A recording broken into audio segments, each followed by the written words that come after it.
Many couples have children as soon as they look at each other in a certain way, or so it seems.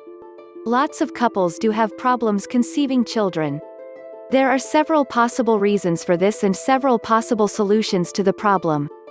Gone are the days of Britain's Henry VIII, who chopped off his wives' heads if they failed to produce a child within a year.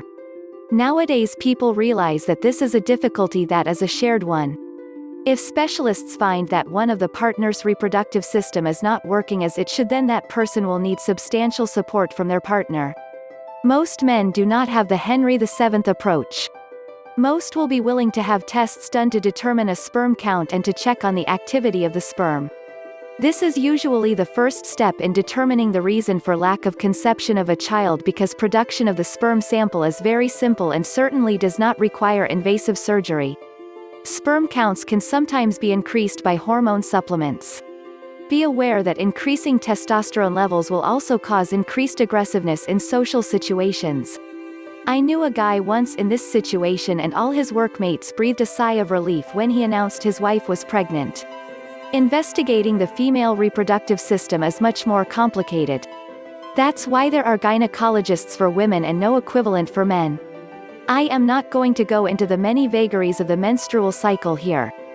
Following the advice of a gynecologist will help many women to become pregnant.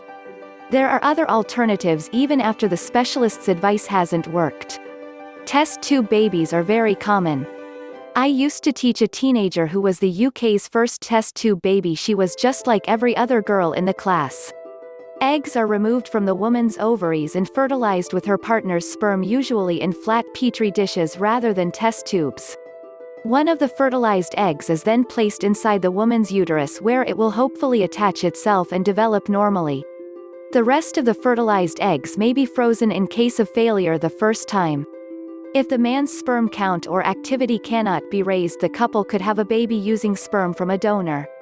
Couples may also find a surrogate mother, either to host the fertilized egg or to provide the egg to be fertilized by the male partner's sperm.